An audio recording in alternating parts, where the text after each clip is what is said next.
Hey everybody, it's Luke over at Galaxy Tech Review, and today I've got a product from Mecool. This is their Android 9.0 or Android Pie TV box.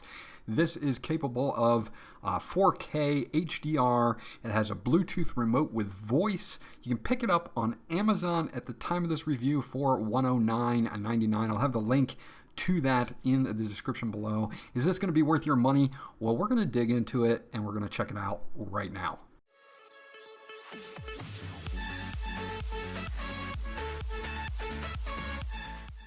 So this TV box comes with an Android TV OS, not Android version OS. You do have to kind of register a Google account to get the full usefulness out of this box. It does come updated and based on Android 9.0 Pie, so it is the most updated version of Android in the back end, but it is Android TV OS, which is actually pretty cool. Now it's got 4 gigs of RAM, and it has 64 gigs of storage with a SD card slot, which will allow you to expand your storage if you need to as well. Now this supports H.265 4K decoding at up to 60 frames per second. It does have a Amlogic S905 X2 quad-core ARM Cortex A53 CPU. So this is a very, very powerful TV box. They've come a long way in the last few years. Again, it's got a voice remote. It's Google certified. You have Google Assistant built in running on that Android TV OS. And I'm going to take you through the setup real quick and just show you guys how this runs. And I was pretty impressed. So let's quickly show you everything that comes in the box real quick. Of course, you're going to have your AC adapter that plugs into the box. You're going to need to have that plugged in at all times. They do give you an HDMI cable. So they do give you one supplied with it so that you can hook it up to a TV or monitor or whatever device you're going to use. And then you have your Android TV user manual. This is just basically kind of goes over the menus and the basic setup, which I'm going to take you through in this video. This video is going to be a little bit on the long side, so if you want to skip through, you can. But again, getting this set up, very nice manual, written in English and very well laid out. Now this shows you the layout of the Bluetooth voice activated remote control, which is a very cool and it works very well with this box. You'll see that later in the video, but overall there's a lot of good information in that. So speaking of the remote control, here is the remote control for the TV box itself. You can see that there is a microphone there at the top. You're going to have your jog wheel and your selection, your mute and your power buttons up at the top. It does take 2 AAA batteries, not included. You're going to have to supply those yourself. Not a big deal. And you can see on the right-hand side, we've got that Google Assistant button, and that's going to allow us to search for movies, news, and other things that we want to search for without even touching anything else.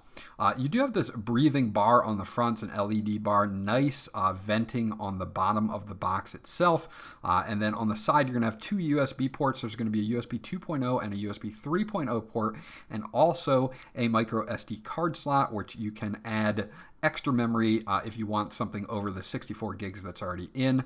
You've got your HDMI port in the back, a LAN port if you don't want to go wireless, so you can wire this as well.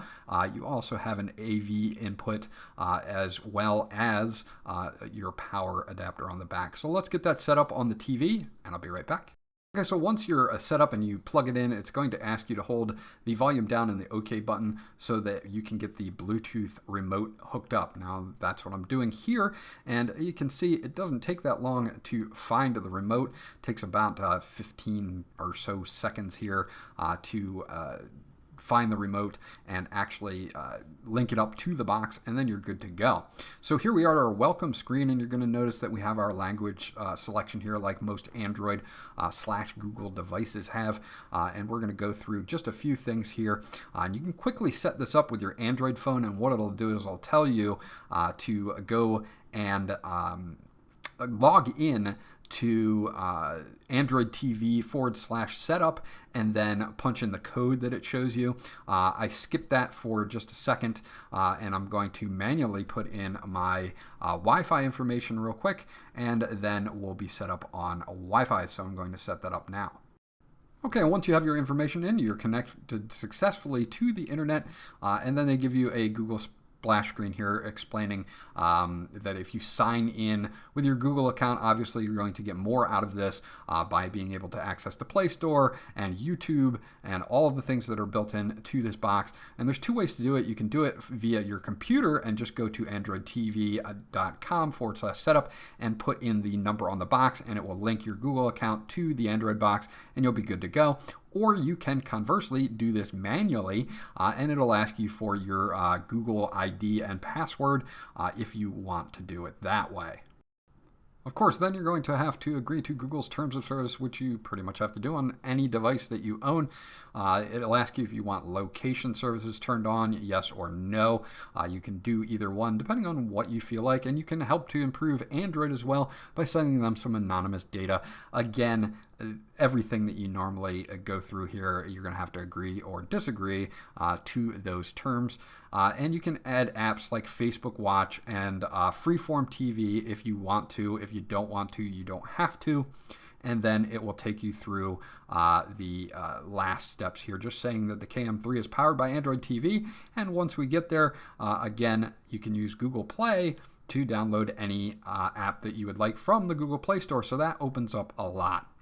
You also can cast to your TV using Chromecast. It's built into the box, so you can use any Chromecast device or any Android device to do movies or pictures and put them on your TV. Now again, this is a 4K HDR 10-bit ready to go Android TV box, so movies are going to look excellent on this. If we go into the sideload launcher here, you're going to see a gallery and a movie player for local movie and photo playback. You're going to see YouTube in the Play Store and DRM info and Freeform, since I just installed that, and play games.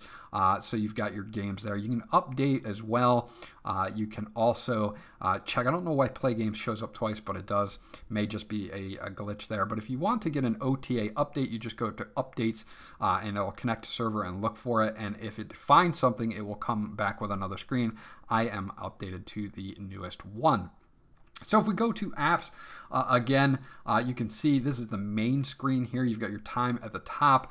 You've got Google Play Movies right here.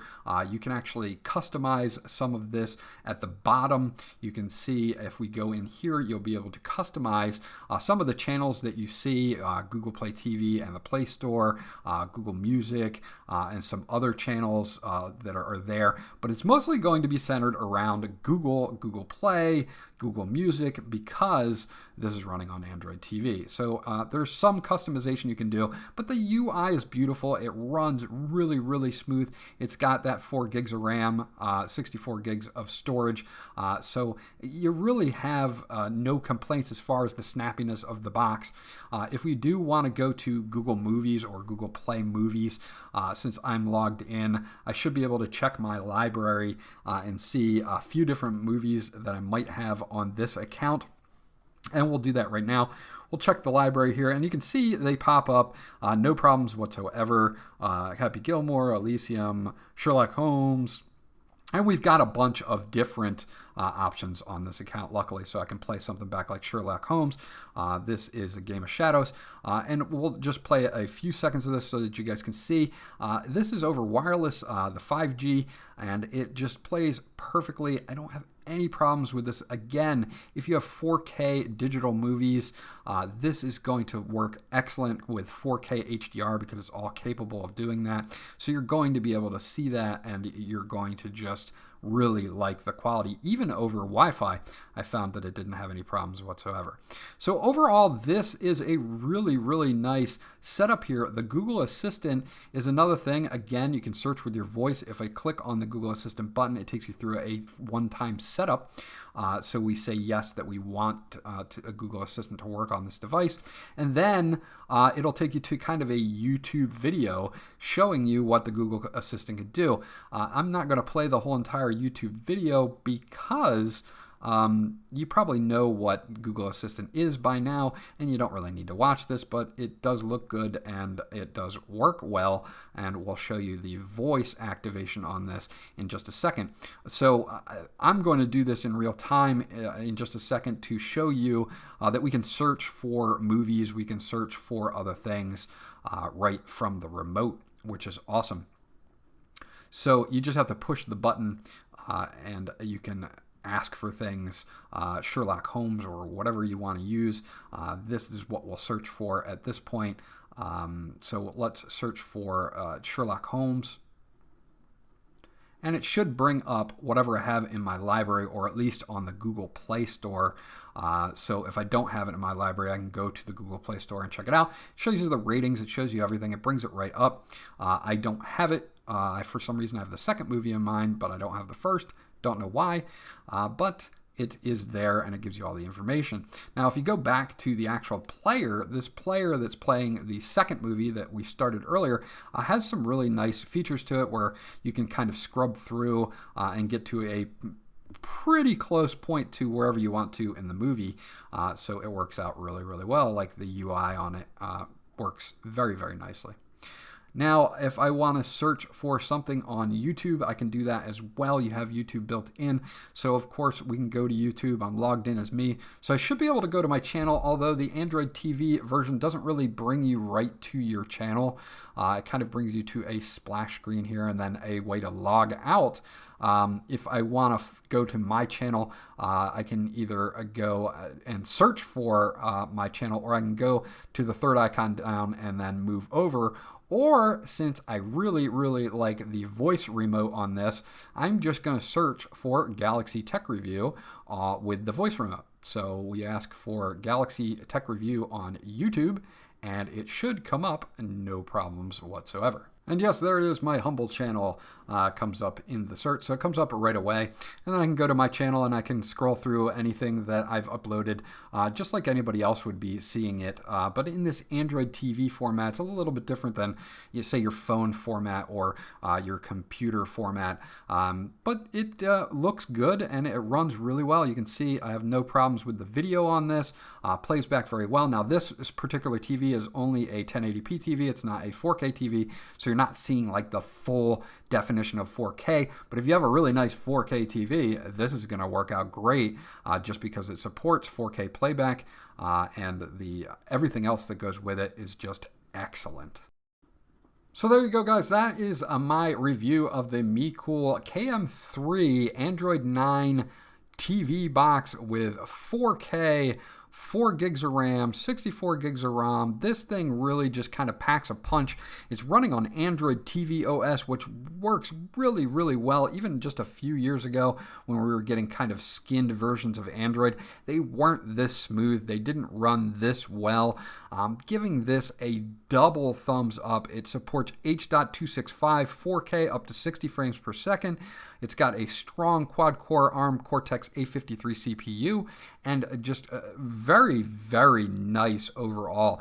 The voice remote with Google Assistant integrated into it just makes this a really killer TV box. If you're looking for a solid TV box that's Google certified, then this one is definitely one to put on your short list. This was Luke from Galaxy Tech Review. Remember to like, and if you guys have not subscribed yet, please do so because that always helps me out, and I'll check you guys out on the next video.